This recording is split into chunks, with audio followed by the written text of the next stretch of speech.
الحمد لله نحمده ونستعينه ونستغفره ونستهديه ونؤمن به ونتوكل عليه ونعوذ بالله من شرور أنفسنا ومن سيئات أعمالنا من يهده الله فلا مضل له ومن يضلل فلا هادي له وأشهد أن لا إله إلا الله وحده لا شريك له وأشهد أن محمدا عبده ورسوله يا أيها الذين آمنوا اتقوا الله حق تقاته ولا تموتن إلا وأنتم مسلمون أما بعد فإن خير الكلام كلام الله وخير الهدي هدي محمد صلى الله عليه وسلم وشر الأمور محدثاتها وكل محدثة بدعة وكل بدعة ضلالة وكل ضلالة في النار. ബഹുമാനം നിറഞ്ഞ സത്യവിശ്വാസികളെ, സഹോദരി സഹോദരന്മാരെ, റഹ്മാനായ റബ്ബിൻ്റെ വിധിവിലക്കുകൾ ജീവിതത്തിൻ്റെ എല്ലാ സന്ദർഭങ്ങളിലും പാലിച്ചുകൊണ്ട് യഥാർത്ഥ മുത്തഖീകളായി മുഅ്മിനീങ്ങളായി ജീവിക്കുവാനും ആ രൂപത്തിൽ നല്ല സ്വാലിഹീങ്ങളായി മരണപ്പെട്ടു പോകുവാനും റഹ്മാനായ റബ്ബിനോട് നിരന്തരമായി പ്രാർത്ഥിക്കണമേ എന്നും അതിനനുസരിച്ചുകൊണ്ട് ജീവിതത്തെ ക്ലിപ്തപ്പെടുത്തണമേ എന്ന് എല്ലാവരോടും ഓർമ്മപ്പെടുത്തുകയാണ്, വസിയ്യത്ത് ചെയ്യുകയാണ്. റഹ്മാനായ റബ്ബ് അതിനുള്ള തൗഫീഖ് നമുക്ക് പ്രദാനം ചെയ്യുമാറാകട്ടെ. ദുആ കൊണ്ട് വസിയ്യത്ത് ചെയ്ത ഒരുപാട് വിശ്വാസികളുണ്ട്. അള്ളാഹു അവരെല്ലാവരുടെയും നല്ല ആഗ്രഹങ്ങൾ അള്ളാഹു പൂർത്തീകരിച്ച് കൊടുക്കുമാറാകട്ടെ. മുഅ്മിനീങ്ങൾ അനുഭവിച്ചു കൊണ്ടിരിക്കുന്ന പ്രയാസങ്ങളും ബുദ്ധിമുട്ടുകളും രോഗം കൊണ്ടും സാമ്പത്തികമായും ശാരീരികമായും കുടുംബപരമായും പല രീതിയിൽ പ്രയാസപ്പെടുന്നവരുണ്ട്. അള്ളാഹു എല്ലാം പൂർണ്ണമായ നിലക്ക് അവരിൽ നിന്ന് മാറ്റിക്കൊടുക്കുകയും സമാധാനവും സന്തോഷവും അള്ളാഹു പ്രദാനം ചെയ്യുമാറാകട്ടെ. പ്രിയമുള്ള വിശ്വാസികളെ, സഹോദരി സഹോദരന്മാരെ, ഒരുപാട് വിജ്ഞാനം നിലനിൽക്കുന്ന ഒരു കാലഘട്ടത്താണ് നാം ജീവിച്ചുകൊണ്ടിരിക്കുന്നത്. വൈജ്ഞാനികമായും അതുപോലെ തന്നെ കാലഘട്ടത്തിന് അനുസരിച്ചു കൊണ്ടുള്ള പുതിയ പുതിയ മാറ്റങ്ങളും പുതിയ പുതിയ അറിവുകളും കണ്ടെത്തുകയും അതൊക്കെ സമൂഹത്തിൻ്റെ മുന്നിൽ പരിചയപ്പെടുത്തിക്കൊണ്ടിരിക്കുകയും ചെയ്യുന്ന ഒരു കാലഘട്ടത്തിൽ മുസ്ലിം എന്ന നിലക്ക്, വിശ്വാസി എന്ന നിലക്ക് നാം എന്താണ് ചെയ്യേണ്ടത് എന്നതിനെ കുറിച്ചാണ് ഇന്നത്തെ ഖുതുബയിൽ എല്ലാവരെയും ഓർമ്മപ്പെടുത്താനുള്ളത്. പല രീതിയിലുള്ള വിജ്ഞാനങ്ങൾ ഇന്ന് നമുക്ക് കാണാൻ കഴിയും.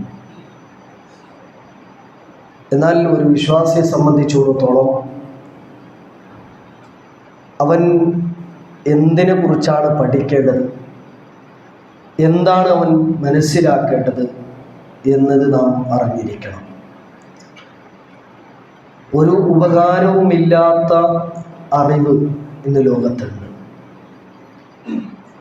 അവൻക്ക് ഒരു നിലക്കും പ്രയോജനവുമില്ലാത്ത, ഒരു നിലക്കും ഉപകാരമില്ലാത്ത അറിവ് ഇന്ന് ലോകത്തുണ്ട്. എന്നാൽ ഒരല്പം ഉപകാരവും, എന്നാൽ ഭൂരിഭാഗം അവൻക്കൊരു പ്രയോജനവുമില്ലാത്ത അറിവുകളുമുണ്ട്. എന്നാൽ ഒരു വിശ്വാസിയെ സംബന്ധിച്ചിടത്തോളം എങ്ങനെയുള്ള അറിവുകളാണ് അവൻ നേടേണ്ടത്, എന്തിനെ കുറിച്ചാണ് അവൻ പഠിക്കേണ്ടത്, അത് കൃത്യമായി നാം മനസ്സിലാക്കിയില്ല എങ്കിൽ വലിയ ആപത്താണ് അവനെ കാത്തിരിക്കുന്നത്. കാരണം അള്ളാഹുവിൻ്റെ റസൂൽ സല്ലല്ലാഹു അലൈഹി വസല്ലമ തങ്ങൾ പ്രാർത്ഥിക്കുന്ന ഒരു പ്രാർത്ഥന നമുക്ക് കാണാൻ സാധിക്കും. അല്ലാഹുമ്മ ഇന്നി അഊദു ബിക മിൻ ഇൽമിൻ ലാ യൻഫ. അല്ലാഹുവേ, ഞാൻ നിന്നോട് കാവൽ തേടുന്നു, രക്ഷ ചോദിക്കുന്നു. ഒരു തരത്തിലുള്ള ഇൽമാണ്, അറിവാണ്. എങ്ങനെയുള്ള അറിവ്? ലാ യൻഫ, ഉപകാരപ്രദമല്ലാത്ത, എനിക്കൊരു ഉപകാരവുമില്ലാത്ത അറിവിൽ നിന്ന് ഞാൻ നിന്നോട് കാവൽ തേടുന്നു എന്ന് റസൂലുള്ളാഹി സ്വല്ലല്ലാഹു അലൈഹി വസല്ലമ തങ്ങൾ പ്രാർത്ഥിക്കുമായിരുന്നു. അല്ലാഹുവിൻ്റെ റസൂലിൻ്റെ പേര് കേൾക്കുമ്പോൾ നമ്മൾ സ്വലാത്ത് ചൊല്ലണം. പ്രത്യേകിച്ച് വെള്ളിയാഴ്ച ദിവസങ്ങളിൽ സ്വലാത്ത് വർദ്ധിപ്പിക്കണം. അല്ലാഹുവിൻ്റെ റസൂൽ സ്വല്ലല്ലാഹു അലൈഹി വസല്ലമ തങ്ങൾ പ്രാർത്ഥിച്ച പ്രാർത്ഥനയാണ് അല്ലാഹുമ്മ ഇന്നി അഊദു ബിക മിൻ ഇൽമിൻ ലാ യൻഫ. ഉപകാരപ്രദമല്ലാത്ത അറിവിൽ നിന്ന് ഞാൻ നിന്നോട് കാവൽ തേടുന്നു എന്ന് റസൂലുള്ളാഹി സ്വല്ലല്ലാഹു അലൈഹി വസല്ലമ തങ്ങൾ പ്രാർത്ഥിക്കുമായിരുന്നു. കാരണം അവൻ്റെ ഒരു വിശ്വാസിയെ സംബന്ധിച്ചിടത്തോളം ഓരോ നിമിഷവും, ഓരോ സെക്കൻഡും, ഓരോ മണിക്കൂറും അവൻക്ക് ഏറ്റവും വിലപ്പെട്ടതാണ്. അവിടെയൊന്നും അവൻ അതിനെ ഒരു നിലക്കും ഉപകാരമില്ലാത്ത നിലക്ക് അതിനെ കഴിഞ്ഞുകൂടേണ്ടവനല്ല. മറിച്ച് ഏതൊരു ഇൽമും പഠിക്കുമ്പോഴും, വിജ്ഞാനം പഠിക്കുമ്പോൾ അതൊക്കെ അവൻക്ക് ദുനിയാവിലും ആഖിറത്തിലും അതൊക്കെ ഉപകാരപ്പെടണം, അതൊക്കെ അവൻക്ക് ഫലപ്രദമായി തീരണം. ഇന്ന് ഈ കാലഘട്ടത്ത് നാമൊക്കെ കൂടുതൽ സമയം ചെലവഴിക്കാറുള്ളത് സോഷ്യൽ മീഡിയയിലാണ്. ആ സോഷ്യൽ മീഡിയയിൽ നമ്മൾ കണ്ടുകൊണ്ടിരിക്കുന്ന, കേട്ടുകൊണ്ടിരിക്കുന്ന ആ അറിവുകൾ, അത് അധികവും 99% നമുക്ക് ഉപകാരമില്ലാത്ത അറിവുകളാണ്. ഏതെങ്കിലും ഒരു റീൽസ് കണ്ടുകൊണ്ട് ഇതിൽ നിന്ന് ഞാൻ ഇന്ന ഇൽമു പഠിച്ചു, അറിവ് പഠിച്ചു എന്ന് ആരും പറയില്ല. മറിച്ച് അതിനേക്കാൾ അപ്പുറം അത് ദോഷമേ അവൻക്ക് ഉണ്ടാക്കുകയുള്ളൂ. കാരണം അത് പഠിക്കുമ്പോഴാണ് അതുവരെ മനസ്സിലാക്കാത്ത തെറ്റ്, തിന്മ അവൻ മനസ്സിലാക്കുന്നത്. അവിടെയാണ് അല്ലാഹുവിൻ്റെ റസൂൽ സല്ലല്ലാഹു അലൈഹി വസല്ലമ തങ്ങൾ പ്രാർത്ഥിച്ച ആ പ്രാർത്ഥനയുടെ ഏറ്റവും അർത്ഥവത്തായ കാര്യം നമുക്ക് മനസ്സിലാകുന്നത്. കാരണം ഉപകാരമില്ലാത്ത ഇൽമ് എന്തൊക്കെയുണ്ടോ അതിൽ നിന്നൊക്കെ ഞാൻ നിന്നോട് അഭയം തേടുന്നു, രക്ഷ ചോദിക്കുന്നു. കാരണം എനിക്ക് എൻ്റെ ജീവിതമെന്നത് ഈ ദുനിയാവിൽ വളരെ കുറച്ച് മാത്രമേ ഉള്ളൂ. അപ്പോൾ ഏറ്റവും കൂടുതൽ എനിക്ക് അധ്വാനിക്കേണ്ടതും പ്രവർത്തിക്കേണ്ടതും മരണാനന്തര ജീവിതത്തിന് വേണ്ടിയിട്ടാണ്.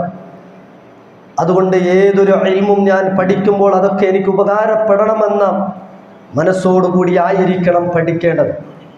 ഭൗതികമായി ഏതൊരു ഇൽമും പഠിച്ചോട്ടെ, ഡോക്ടർ പഠിക്കുന്ന വിദ്യാർത്ഥികൾ, എഞ്ചിനീയറിംഗ് പഠിക്കുന്ന വിദ്യാർത്ഥികൾ, അവരൊക്കെ അതിലൂടെ കണ്ടെത്തേണ്ടത് പടച്ചറപ്പിനെ കുറിച്ചാണ്. മനുഷ്യൻ്റെ ശരീരത്തെക്കുറിച്ച് പഠിക്കുന്ന, മനുഷ്യൻ്റെ ശരീരാകൃതിയെക്കുറിച്ച് പഠിക്കുന്ന, മനുഷ്യൻ്റെ ശരീരത്തിൻ്റെ ആന്തരികമായ അവയവങ്ങളെക്കുറിച്ച് പഠിക്കുന്ന ഒരു വിദ്യാർത്ഥി, അവൻ അതിലൂടെ കണ്ടെത്തേണ്ടത് പടച്ചറപ്പിനെയാണ്. ഇതൊക്കെ വെറുതെ ഉണ്ടായതല്ല. മാ ഖലഖ്ത ഹാദാ ബാത്തില സുബ്ഹാനക വഖിനാ അദാബന്നാർ. പടച്ചറപ്പ് എത്ര പരിശുദ്ധരാണ്. മാ ഖലഖ്ത ഹാദാ ബാത്തില, ഇതൊന്നും വ്യർത്ഥമായിക്കൊണ്ട്, വെറുതെ ബാത്തിലായിക്കൊണ്ട് സൃഷ്ടിക്കപ്പെട്ടതല്ല. മറിച്ച് ഇതിൻ്റെ സൃഷ്ടികളുടെ, ഈ സൃഷ്ടിച്ചതിൻ്റെ പിന്നിൽ ഒരു സ്രഷ്ടാവുണ്ട്, സൃഷ്ടിച്ചവനുണ്ട്. ഇതൊക്കെ അങ്ങോട്ട് വെറുതെ ഉണ്ടായതല്ല എന്ന ആ അറിവാണ് യഥാർത്ഥത്തിൽ ഇതൊക്കെ പഠിക്കുന്ന ആളുകൾ നേടിയെടുക്കേണ്ടത്. അവിടെയും ഏതൊരു വിദ്യാഭ്യാസം പഠിച്ചോട്ടെ, വബ്തഗി ഫീമാ ആതാകല്ലാഹു ദാറൽ ആഖിറ. അല്ലാഹു സുബ്ഹാനഹു തആല ഈ ദുനിയാവിൽ ലാ തുൻസ നസീബക മിനദ് ദുനിയ, ഓരോരുത്തർക്കും അവരുടേതായ ഓഹരി നസീബുകൾ വെച്ചിട്ടുണ്ട്. അതൊക്കെ അവൻ്റെ ബുദ്ധിയും ശക്തിയും അവൻ്റെ ആർജവും അവൻ്റെ ആരോഗ്യവും സമ്പത്തും ഉപയോഗിച്ച് അവൻ കണ്ടെത്തേണ്ടതുണ്ട്. എന്നാൽ അതിൻ്റെ ഒക്കെ അടിസ്ഥാനം വബ്തഗി ഫീമാ ആതാകല്ലാഹു ദാറൽ ആഖിറ, ദുനിയാവിൽ എന്തൊക്കെ അല്ലാഹു സുബ്ഹാനഹു തആല നൽകിയിട്ടുണ്ടോ, അള്ളാഹുവിൻ്റെ ഔദാര്യങ്ങൾ എന്തൊക്കെയുണ്ടോ അതൊക്കെ നേടിയെടുക്കുമ്പോഴും അവൻ ആഖിറത്ത് മറന്നു പോകരുത്. ഏതൊരു വിദ്യാഭ്യാസം പഠിക്കുമ്പോഴും റഹ്മാനായ റബ്ബാണ് ഇതിൻ്റെ പിന്നിലുള്ള സ്രഷ്ടാവ്, സൃഷ്ടിച്ചവൻ അവനെയാണ്. അത് പരിശുദ്ധ ഖുർആൻ ആവർത്തിച്ച് പറഞ്ഞ കാര്യം അതാണ്. അവർ ഒട്ടകത്തെക്കുറിച്ച് ചിന്തിക്കുന്നില്ലേ? പർവ്വതത്തെക്കുറിച്ച് അവർ കാണുന്നില്ല, മനസ്സിലാക്കുന്നില്ലേ? ഭൂമിയെയും ആകാശത്തെയും നക്ഷത്രങ്ങളെയും സൂര്യനെയും ചന്ദ്രനെയും അവർ മനസ്സിലാക്കുന്നില്ലേ?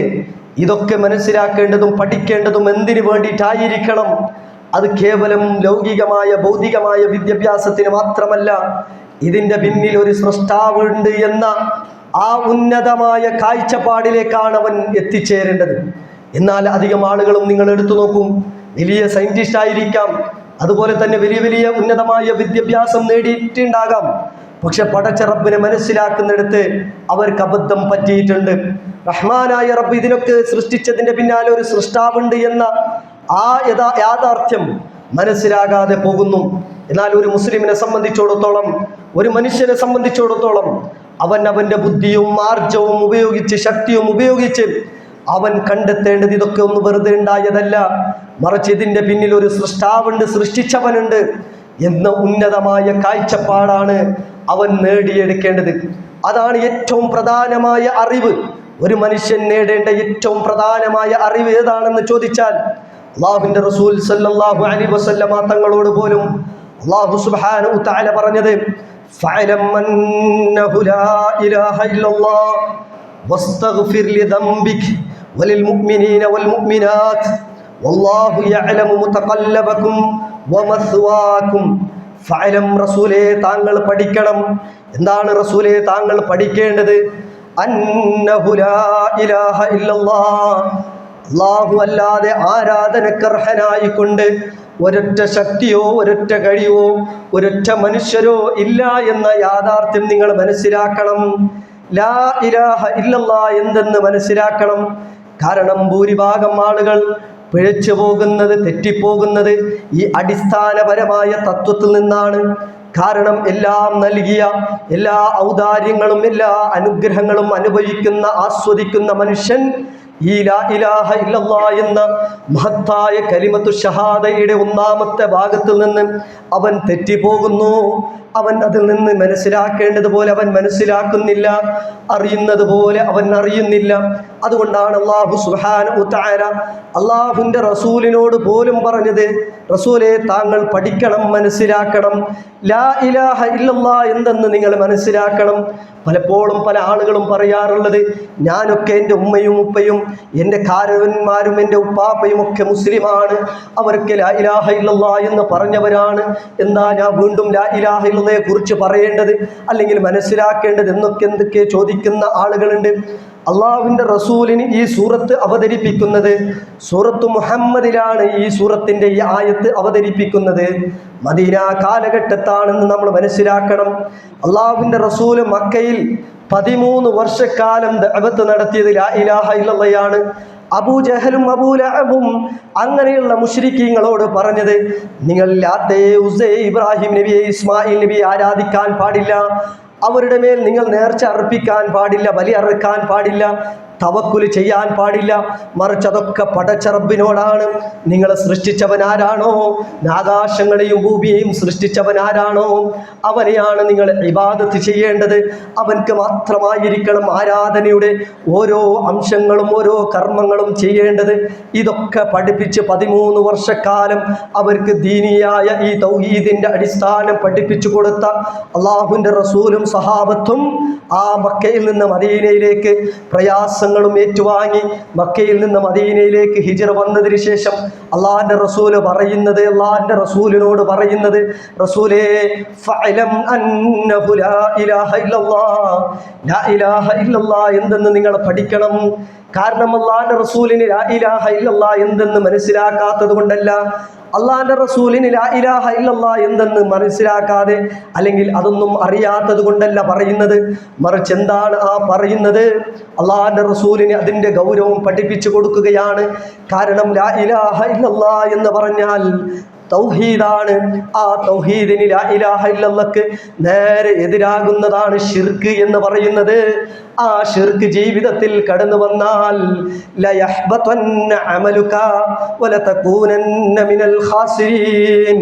റസൂലേ നിങ്ങളെങ്ങാനും ശിർക്ക് ചെയ്തു പോയാൽ അല്ലാഹു സുബ്ഹാനഹു തആലക്ക് നൽകേണ്ട ഇബാദത്തിൻ്റെ ഏതെങ്കിലും ഒരു അംശം അള്ളാഹിൻ്റെ പടപ്പിലേക്ക് നിങ്ങൾ കൊടുത്താൽ, അങ്ങനെ കൊടുത്താൽ കുഴപ്പമില്ല എന്ന ഒരു വിശ്വാസം നിങ്ങൾക്കുണ്ടോ എങ്കിൽ നിങ്ങളുടെ അമലുകളൊക്കെ എത്ര തന്നെ നീ നമസ്കരിച്ചോ, എത്ര തന്നെ സക്കാത്ത് കൊടുത്തോ, എത്ര തന്നെ ഹജ്ജും ഉംറയും ഒക്കെ ചെയ്തോ, എത്ര ഖുർആൻ പാരായണം ചെയ്തോ, എത്ര നല്ല നിലക്ക് ദീനിയായിക്കൊണ്ട് ഇബാദത്തുകൾ കൊണ്ട് ജീവിച്ചാലും ലയഹ്ബതന്ന അമലുക വലതകൂനന്ന മിനൽ ഖാസിരീൻ, നിന്റെ അമലുകളൊക്കെ നിഷ്ഫലമായി പോകും.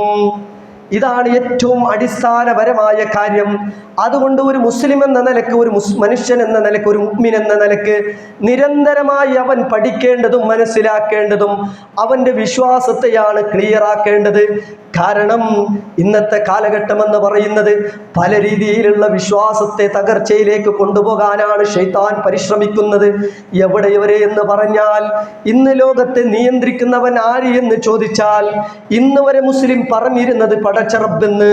എന്നാൽ ഇന്ന് ചില ആളുകൾ പറയാറുള്ളത് ഏതെങ്കിലും ഒരു വലിയെന്ന് അറിയപ്പെടുന്ന ആളിലേക്ക് ചേർത്തുകൊണ്ട് പറയും, ഇന്ന വലിയാണ് ലോകം നിയന്ത്രിക്കുന്നത്, ഇന്ന വലിയാണ് മുദബ്ബിർ എന്ന് പറയുന്ന അവസ്ഥയിലേക്ക് ആര് എത്തിപ്പെട്ടു? മുസ്ലിം ഉമ്മത്തിലെ ആളുകൾ എത്തിപ്പെട്ടു. നഊദുബില്ലാ, അള്ളാഹു നമ്മെ കാത്തുരക്ഷിക്കുമാറാകട്ടെ. എത്ര ഗൗരവമുള്ള കാര്യമാണ്. മുദബ്ബിർ ആരാണ്, ഖാലിഖ് ആരാണെന്ന് ചോദിച്ചാൽ പോലും ഒരു വലിയന്റെ പേര് ചേർത്തുകൊണ്ട് പറയും, എന്താ നിനക്ക് സംശയം, എന്നെ സൃഷ്ടിച്ചത് ഇന്ന വലിയാണെന്ന് പറയുന്ന ഒരു അവസ്ഥയിലേക്ക് ഇന്ന് മുസ്ലിം ഉമ്മത്ത് എത്തിപ്പെട്ടിട്ടുണ്ടെങ്കിൽ അള്ളാഹു സുബ്ഹാനഹു തആല അള്ളാഹിന്റെ റസൂലിനോട് പറഞ്ഞ ആ വാചകം എത്ര ശരിയാണ്. ഫഅലം അന്നഹു ലാ ഇലാഹ ഇല്ലല്ലാഹ്, ലാ ഇലാഹ ഇല്ലല്ലാഹ് എന്ന് പഠിക്കണം, മനസ്സിലാക്കണം. കാരണം അതിൽ വരുന്ന തകരാറാണ് പലപ്പോഴും ആളുകളെ അന്ധവിശ്വാസത്തിലേക്കും അനാചാരങ്ങളിലേക്കും എത്തിപ്പെടുന്നത്. ഈ അടുത്ത് കണ്ട കാഴ്ചയിലെ നേർച്ചയുടെ പേരിൽ നടന്ന ഒരു പൂരം, അതിലുണ്ടായ സംഭവങ്ങളൊക്കെ എന്തൊക്കെയാണ്? ഇസ്ലാമുമായി എന്തെങ്കിലും ബന്ധമുണ്ടോ? സോഷ്യൽ മീഡിയയിലൊക്കെ നമ്മൾ കണ്ടവരാണ്. ആനയുമായി ബന്ധപ്പെട്ട പല സംഭവങ്ങളും നടന്നു. എന്താ വലിയ പ്രശ്നമുണ്ടായി, മുഴുവനും ചാനലുകളും ചർച്ച ചെയ്തു. യഥാർത്ഥത്തിൽ ഇസ്ലാമും നേർച്ചക്കും എന്താ ബന്ധമുള്ളത്? ഇസ്ലാം അനുവദിക്കുന്ന നേർച്ചയുണ്ട്, ആ നേർച്ച പടച്ച റബ്ബിന് മാത്രമായിരിക്കണം. ആ നേർച്ച പടച്ച റബ്ബിന് മാത്രമായിരിക്കണം. അള്ളാഹിന്റെ ഔലിയാക്കളാകട്ടെ, ശുഹദാക്കളാകട്ടെ, സ്വാലിഹീങ്ങളാകട്ടെ, അവർക്കൊക്കെ വലിയ സ്ഥാനം ഇസ്ലാമിലുണ്ട്, അതൊന്നും തർക്കമില്ല. പക്ഷെ അതൊന്നും ഇബാദത്തിന്റെ അംശങ്ങൾ, ഇബാദത്തുകൾ അവർക്ക് കൊടുക്കാനുള്ള ഒരു വകുപ്പല്ല. അമ്പിയാക്കളാകട്ടെ, ശുഹദാക്കളാകട്ടെ, സ്വാലിഹീങ്ങളാകട്ടെ, അവർക്കൊക്കെ വലിയ സ്ഥാനം ഇസ്ലാം പഠിപ്പിച്ചിട്ടുള്ളത്, അതൊരു സംശയമുള്ള വിഷയമല്ല. എന്നാൽ അല്ലാഹു സുബ്ഹാനഹു തആലക്ക് കൊടുക്കേണ്ട ഒരു ഇബാദത്ത്, അത് പടച്ച റബ്ബിൻ്റെ എത്ര വലിയ ആളായാലും ശരി, അതുപോലെ തന്നെ അള്ളാഹു അല്ലാത്ത ഏതൊരു ശക്തിയാകട്ടെ, സൃഷ്ടിയാകട്ടെ, അതൊന്നും കൊടുക്കാൻ പാടില്ല. ജാറത്തിൻ്റെ മുന്നിൽ പോയി സുജൂദിടുന്നുണ്ടെങ്കിൽ അവൻ്റെ വിശ്വാസം ക്ലിയർ അല്ല. കാരണം അള്ളാഹു സുബ്ഹാനഹു തആല പറഞ്ഞത് പടച്ച റബ്ബിൻ്റെ മുന്നിൽ മാത്രമേ നിന്റെ തല കുനിക്കാൻ പാടുള്ളൂ. അള്ളാഹിൻ്റെ പടപ്പുകളുടെ മുന്നിൽ നിന്റെ തല നീ കുനിക്കല്ല എന്ന് അള്ളാഹു സുബ്ഹാനഹു തആല പഠിപ്പിച്ചിട്ടുണ്ട്. എന്ന് മാത്രമല്ല അള്ളാഹിൻ്റെ റസൂൽ സല്ലല്ലാഹു അലൈഹി വസല്ലമ തങ്ങൾ ഇതൊക്കെ നമുക്ക് പഠിപ്പിച്ചിട്ടാ ഈ ദുനിയാവിൽ നിന്ന് വിട പറഞ്ഞത്. എല്ലാ പ്രവാചകന്മാരും ഈ ലോകത്തേക്ക് കടന്നു വന്നിട്ടുള്ളത് ഈ യഥാർത്ഥമായ ഈ ആശയം പഠിപ്പിക്കാനാണ്. എന്നാ ഇന്ന് മനുഷ്യന്മാരെ ആലോചിച്ചു നോക്കൂ, തവക്കുൽ നഷ്ടപ്പെട്ടു പോയി. ഇന്ന് ബലിയോ നേർച്ചയോ അള്ളാഹു അല്ലാത്ത ആളുകൾക്ക് കൊടുക്കുന്ന അവസ്ഥ വന്നു. നേർച്ച പോലും അള്ളാഹു അല്ലാത്തവരുടെ പേരിൽ, ബലിയർക്കൽ അള്ളാഹു അല്ലാത്തവരുടെ പേരിൽ, തവക്കുൽ പോലും ഏതെങ്കിലും ഒരു ജാറത്തിൽ നിന്ന് അല്ലെങ്കിൽ ഏതെങ്കിലും ഒരു ബീബിയോ ഏതെങ്കിലും ഒരു തങ്ങളോ കൊടുത്ത ഒരു പച്ച കഷ്ണം തുണി കൊണ്ട് വന്ന് കെട്ടിയാൽ, അത് കാറിൽ കെട്ടിയാൽ പിന്നെ ഒരു അപകടം ഉണ്ടാവില്ല എന്ന വിശ്വാസം. ഒരു പ്രത്യേകമായ നമ്പർ അത് സെലക്ട് ചെയ്ത് എത്രയോ ലക്ഷക്കണക്കിന് ഉറുപ്പ്യ ചെലവഴിച്ച് ആ നമ്പർ വാങ്ങി വണ്ടിയിലേക്ക് ഇട്ടുകൊടുക്കും. അത് തവക്കുലായി. ആ ബദരീങ്ങളുടെ പേരിൽ തവക്കുൽ ചെയ്തു. എന്തെങ്കിലും എഴുതി കൊണ്ടുവന്നത് വീട്ടിൻ്റെ ഏതെങ്കിലും ഒരു മുറ്റത്ത് തൂക്കി വെച്ചാൽ ആ ആപത്തുകളൊക്കെ നീങ്ങി, ശൈത്താനിൻ്റെ ഉപദ്രവം ഉണ്ടാവില്ല എന്ന വിശ്വാസത്തിലേക്ക് വന്നു. അള്ളാഹിന്റെ റസൂൽ സല്ലല്ലാഹു അലൈഹി വസല്ലമ തങ്ങൾ പഠിപ്പിച്ചതെന്താ? ശൈത്താനിന്റെ ഇബ്ലീസിന്റെ ഉപദ്രവം ഇല്ലാതിരിക്കണോ, രാവിലെയും വൈകുന്നേരവും ചെല്ലേണ്ട അദ്കാറുകൾ ചൊല്ലിക്കോ. വീട്ടിലേക്ക് പ്രവേശിക്കുമ്പോഴുള്ള ദുആ പറഞ്ഞോ, വീട്ടിൽ നിന്ന് ഇറങ്ങുമ്പോഴുള്ള ദുആ പറഞ്ഞോ. ആ ദുആഉം ദിക്റും ഒക്കെയാണ് നിന്റെ കാവൽ, നിന്റെ രക്ഷ എന്ന് അള്ളാഹിന്റെ റസൂൽ പഠിപ്പിച്ചിരിക്കെ, ആ വിശ്വാസത്തിന്, ആ പഠിപ്പിച്ച ആദർശത്തിന് വിരുദ്ധമായി അള്ളാഹിന്റെ റസൂൽ പഠിപ്പിക്കാത്തതായ വിശ്വാസം കൊണ്ട് കൊണ്ട് നടക്കുന്ന മുസ്ലിം അവൻ പറയും, എന്തിനാ ലാ ഇലാഹ ഇല്ലല്ലാഹയെ കുറിച്ച് ഞാൻ പഠിക്കേണ്ടത്, മനസ്സിലാക്കേണ്ടതെന്ന് ചോദിക്കും. അവിടെയാണ് നമ്മുടെ മനസ്സുകളിൽ എഴുതി വെക്കേണ്ട പരിശുദ്ധ ഖുർആനിന്റെ വചനം, ഫഅലം അന്നഹു ലാ ഇലാഹ ഇല്ലല്ലാഹ്, അല്ലാഹു അല്ലാതെ ആരാധനക്ക് അർഹനായിക്കൊണ്ട് ഒരുത്തനുമില്ല, ഒരാളുമില്ല, ഒരു ശക്തിയുമില്ല, അള്ളാന്റെ പടപ്പുകളിൽ ഒന്നുപോലുമില്ല. എൻ്റെ തവക്കുലാകട്ടെ, എൻ്റെ നേർച്ചയാകട്ടെ, എൻ്റെ ബലിയാകട്ടെ, എൻ്റെ പ്രാർത്ഥനയാകട്ടെ, സഹായാർത്ഥമാകട്ടെ, എന്തൊന്നാകട്ടെ, ഇബാദത്താണോ പടച്ച റബ്ബിനോട് മാത്രമായിരിക്കും. അല്ലാഹു അല്ലാത്ത ഒരാളോടും ഞാൻ എൻ്റെ കാര്യങ്ങൾ ബോധിപ്പിക്കുകയില്ല, എൻ്റെ പ്രയാസങ്ങൾ ബോധിപ്പിക്കുകയില്ല, സങ്കടം പറയുകയില്ല. കാരണം എൻ്റെ ഹൃദയത്തെ അറിയുന്ന, എൻ്റെ മനസ്സിനെ അറിയുന്നവൻ പടച്ച റബ്ബ് മാത്രമാണ്. വേറെ ഒരു പടപ്പിനും എൻ്റെ ഹൃദയം അറിയാൻ, എൻ്റെ സങ്കടം മാറ്റിത്തരാൻ, എൻ്റെ പ്രയാസങ്ങൾ മാറ്റിത്തരാൻ, എൻ്റെ ബുദ്ധിമുട്ടുകൾ മാറ്റിത്തരാൻ, എൻ്റെ സങ്കടങ്ങൾ മാറ്റിത്തരാൻ ഒരു പടപ്പിനും കഴിവില്ല എന്ന വിശ്വാസം അത് ക്ലിയറാണോ എങ്കിൽ നമ്മുടെ നമസ്കാരം അല്ലാഹു കബൂൽ ചെയ്യും, നമ്മുടെ ഇബാദത്തുകൾ കബൂൽ ചെയ്യും. ഇനി അതല്ല, അതിന് വിരുദ്ധമായ അല്ലാഹു അല്ലാത്ത പടപ്പുകൾക്കും അല്ലാഹു അല്ലാത്ത ശക്തികൾക്കും അതിന് കഴിവുണ്ടെന്ന വിശ്വാസമാണോ, നമ്മുടെ അമലുകൾ അല്ലാഹു സ്വീകരിക്കുകയില്ല. ലയഹ്ബതന്ന അമലുക വലതകൂനന്ന മിനൽ ഖാസിരീൻ. അമലുകളൊക്കെ നഷ്ടപ്പെട്ട് നഷ്ടക്കാരുടെ ആളുകളുടെ കൂട്ടത്തിൽ നാം ഖേദിക്കുന്ന അവസ്ഥയുണ്ടാകും. പരലോകത്ത് എത്തിപ്പെടുമ്പോൾ അവർക്ക് ബോധ്യപ്പെടും, ഞാൻ ചെയ്ത ഇബാദത്തുകളൊക്കെ നിഷ്ഫലമായി പോയി. അതുകൊണ്ടാണ് പറയുന്നത് ലാ ഇലാഹ ഇല്ലല്ലാഹ് എന്നൊന്ന് പഠിക്കണം, മനസ്സിലാക്കണം. എല്ലാ വാശിയും പലപ്പോഴും നമ്മൾ പറയാറുള്ളത് എന്തറിയോ, എൻ്റെ ഉപ്പാപ്പ അങ്ങനെയായിരുന്നു, എൻ്റെ ഉമ്മാമ എങ്ങനെയായിരുന്നു, നമ്മുടെ വീട്ടിലൊക്കെ മൗലിദ് പാരായണം ഉണ്ടായിരുന്നു, കുത്തുബിയത്ത് ചെല്ലാറുണ്ടായിരുന്നു, റാത്തിബൊക്കെ നടക്കാറുണ്ടായിരുന്നു, അതൊക്കെ നമ്മൾ തുടർന്ന് പോരുന്നു എന്നതാണ്. അതല്ല പ്രസക്തി. ഉപ്പാപ്പമാരോ ഉമ്മാമ്മമാരോ നാട്ടിൽ ഭൂരിപക്ഷം ആളുകൾ ചെയ്യുന്നതല്ല, മറിച്ച് അള്ളാഹിൻ്റെ റസൂല് പഠിപ്പിച്ചതാണോ, അള്ളാഹ് പഠിപ്പിച്ചതാണോ എങ്കിൽ ഞാൻ സ്വീകരിക്കും. അള്ളാഹിൻ്റെ റസൂല് പഠിപ്പിച്ചിട്ടില്ലേ, അള്ളാഹു സുബ്ഹാനഹു വ തആല പഠിപ്പിക്കാത്തതാണോ എങ്കിൽ ദുനിയാവിൽ എല്ലാവരും ചെയ്താലും ഞാനത് സ്വീകരിക്കുകയില്ല എന്ന വിശ്വാസം നമുക്കുണ്ടോ എങ്കിൽ നമ്മൾ രക്ഷപ്പെടും, ഇല്ലെങ്കിൽ ഖേദിക്കുന്ന അവസ്ഥ ഉണ്ടാകും.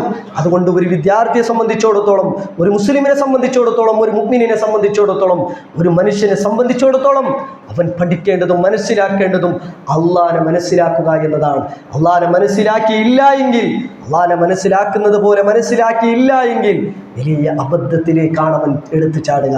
അതുകൊണ്ട് എല്ലാവരോടും ഓർമ്മപ്പെടുത്താനുള്ളത്, ലൗകികമായ ഭൗതികമായ ഏതൊരു വിദ്യാഭ്യാസം നേടുമ്പോഴും അതിൻ്റെ പിന്നിലുള്ള സൃഷ്ടാവ് ആര്, എന്തിന് ഞാനിത് പഠിക്കുന്നു, ഇതിനൊക്കെ ഉണ്ടാക്കിയവൻ. ഒരു എഞ്ചിനീയർ ബിൽഡിംഗ് കെട്ടുമ്പോൾ അവനിങ്ങനെ മനസ്സിലാക്കണം, അവൻ്റെ മനസ്സിന് ബോധ്യം വരണം, ഇതൊക്കെ പില്ലറൊക്കെ കൊടുത്ത് ഈ ഒരു ബിൽഡിംഗ് ഇങ്ങനെ വരുമ്പോൾ ഒന്നുമില്ലാതെ പർവ്വതങ്ങൾ നിലനിൽക്കുന്നു, ഒന്നുമില്ലാതെ ഭൂമി നിലനിൽക്കുന്നു.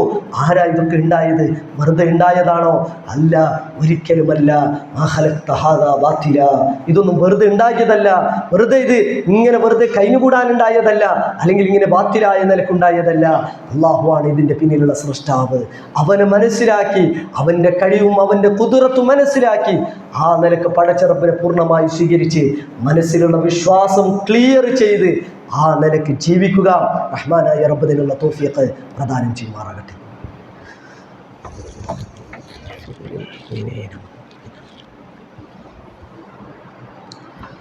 അൽഹംദുലില്ലാഹി الذي هدانا لهذا وما كنا لنهتدي لولا أن هدانا الله. أيها الإخوان والأخوات أوصيكم وإياي ثانيا بتقوى الله. അള്ളാഹുവിനെ പേടിച്ചുകൊണ്ട് ജീവിക്കണമേ എന്ന് എല്ലാവരോടും ഒരിക്കൽ കൂടി ഓർമ്മപ്പെടുത്തുകയാണ്, വസിയ്യത്ത് ചെയ്യുകയാണ്. പ്രിയമുള്ള വിശ്വാസികളെ, ഏറ്റവും പ്രധാനമായി ഒരു വിശ്വാസി, ഒരു മനുഷ്യൻ, ഒരു മുസ്ലിം പഠിക്കേണ്ടത് അള്ളാഹു അല്ലാതെ ആരാധനക്ക് അർഹനായി ഒരൊറ്റ വ്യക്തിയോ ശക്തിയോ ഇല്ല എന്നതാണ്. കാരണം അത് പഠിച്ചില്ല എങ്കിൽ അവൻ്റെ ജീവിതം തന്നെ നിഷ്ഫലമായി പോകും, അവൻ്റെ ഇബാദത്തുകൾ നിഷ്ഫലമായി പോകും, അവൻ്റെ കർമ്മങ്ങളൊക്കെ നിഷ്ഫലമായി ഖേദിക്കുന്ന അവസ്ഥയിലേക്ക് അവൻ എത്തിപ്പെടുമെന്നതാണ്. അതേ ചോദ്യമാണ് ഖബറിൽ ഒരു മയ്യത്ത് കൊണ്ടുപോയി വെച്ച് ആളുകൾ അവിടെ തസ്ബീത്തും ചൊല്ലി തിരിച്ചു വരുമ്പോൾ രണ്ട് മലക്കുകൾ വന്ന് ചോദിക്കുന്നത്, മൻ റബ്ബുക, നിൻ്റെ റബ്ബാരാണ്, നിൻ്റെ റബ്ബാരാണെന്ന് ചോദിക്കുമ്പോൾ റബ്ബി അള്ളാഹു ആണ് എൻ്റെ റബ്ബ് എന്ന് പറയണമെങ്കിൽ അള്ളാഹുവിൻ്റെ റബ്ബായിക്കൊണ്ട് നമ്മൾ കാണണം. പലപ്പോഴും എന്താ പറഞ്ഞാൽ നമ്മളൊക്കെ കുറേ കാര്യങ്ങൾ മനസ്സിലാക്കിയിട്ടുണ്ടാകും, പക്ഷെ തവക്കുലിൻ്റെ ആ ഒരു അവസ്ഥ വരുമ്പോൾ നമുക്ക് അള്ളാഹിൻ്റെ പേരിൽ തവക്കുലില്ല, പ്രതീക്ഷ പടച്ച റബ്ബിലില്ല, പേടി റഹ്മാനായ റബ്ബിനെ കുറിച്ചില്ല, അവിടെയാണ് തൗഹീദും ലാ ഇലാഹ ഇല്ലല്ലയുടെയും പ്രസക്തി നമ്മൾ ബോധിപ്പിക്കേണ്ടത്. കാരണം പറയാനും കേൾക്കാനൊക്കെ എളുപ്പമാണ്, പക്ഷേ നമുക്കൊരു പ്രതിസന്ധി ഘട്ടം വരുമ്പോൾ എന്താണ് നമ്മുടെ മനസ്സിലുള്ള വിശ്വാസം? മക്കളില്ലാതെ കുറേ കാലം ഇങ്ങനെ ജീവിക്കുന്ന പല ആളുകളുമുണ്ട്. അല്ലാഹു അവർക്കെല്ലാം സ്വാലിഹായ സന്താനത്തെ പ്രദാനം ചെയ്യുമാറാകട്ടെ. അങ്ങനെ ഇരിക്കുന്ന സമയത്താണ് ശൈത്താൻ ഇടപെടുക.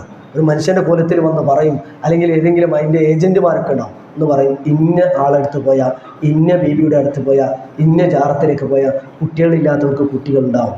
അവിടെ പറയാൻ കഴിയണം, ഇല്ല, റഹ്മാനായ റബ്ബിൻ്റെ ഖദറിൽ, അള്ളാഹുവിൻ്റെ ഖലായിൽ എനിക്കൊരു കുട്ടി അള്ളാഹു രേഖപ്പെടുത്തിയിട്ടുണ്ടെങ്കിൽ ഇൻഷാ അള്ളാഹു എനിക്ക് നൽകും. അതാണ് തവക്കുൽ എന്ന് പറയുന്നത്, അതാണ് പ്രതീക്ഷ എന്ന് പറയുന്നത്. അതല്ല മനസ്സിലൊരല്പം ഒന്ന് പോയി നോക്കിയാലോ അല്ലെങ്കിൽ ആയിരിക്കുമോ എന്ന ഒരു തോന്നൽ പോലും ഉണ്ടാവാൻ പാടില്ല. നമ്മുടെ ഈമാൻ അത്തരം നമ്മൾ എന്ത് ചെയ്യണം? അള്ളാഹുവിൽ വരമേൽപ്പിക്കണം. പലപ്പോഴും ഇല്ലാതെ പോകുന്നതെന്ന് വെച്ചാൽ നമ്മൾ അള്ളാഹിനെ കുറിച്ച് പഠിക്കാത്തതുകൊണ്ടാണ്. റബ്ബിൻ്റെ കഴിവുകളും റബ്ബിൻ്റെ ഖുദ്റത്തും റബ്ബ് ആരാണെന്നും റഹ്മാനായ റബ്ബിനെ മനസ്സിലാക്കേണ്ടതുപോലെ മനസ്സിലാക്കിയില്ല എന്നാണ്. അതുകൊണ്ടാണ് അല്ലാഹു സുബ്ഹാനഹു വ തആല ചോദിക്കുന്നത്, യാ അയ്യുഹന്നാസ് മാ ഗർറക്, മനുഷ്യരെ നിങ്ങളെ വഞ്ചിച്ച് കളഞ്ഞത് എന്താണ്? ബിറബ്ബിക്കൽ കരീം, ഔദാര്യവാനായ റബ്ബിൽ നിന്ന് നിന്നെ വഞ്ചിച്ച് കളഞ്ഞതെന്താണ്? കാരണം നിന്റെ ശരീരം മാത്രം മതിയാണ്. എന്നിട്ട് അല്ലാഹു സുബ്ഹാനഹു വ തആല ശരീരത്തെ ഘടനയെക്കുറിച്ചൊക്കെ പറയുന്നു. ശരീരം മാത്രം മതി പടച്ച റബ്ബിനെ മനസ്സിലാക്കാൻ. ശരീരത്തിൻ്റെ ഉള്ളിലുള്ള അവയവങ്ങൾ, ആന്തരികമായ അവയവങ്ങൾ എത്ര സിസ്റ്റമാറ്റിക്കായി, എത്ര ഒരു നല്ല രൂപത്തിലാണ് സൃഷ്ടിച്ചിട്ടുള്ളത്. അതിനൊന്നിന് തകരാറ് വന്നാൽ അവൻ്റെ ജീവിതം അതോടുകൂടി അവസാനിക്കും.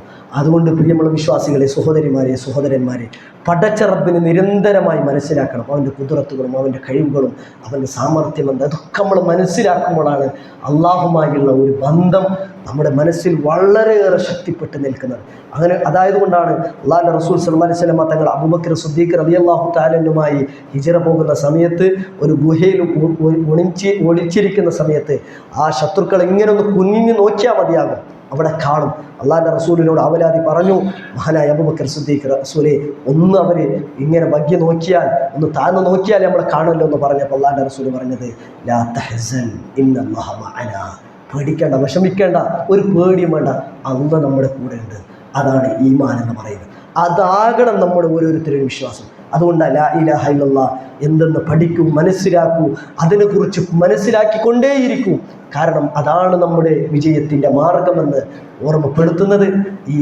ഇതിനെക്കുറിച്ചുള്ള അറിവും ഇൽമും പഠനവും നിരന്തരമായി ഉണ്ടാകണമെന്ന് എല്ലാവരോടും ഓർമ്മപ്പെടുത്തുകയാണ്. റഹ്മാനായ റബ്ബ് ഇതിനുള്ള തൗഫീഖ് പ്രദാനം ചെയ്യുമാറാകട്ടെ.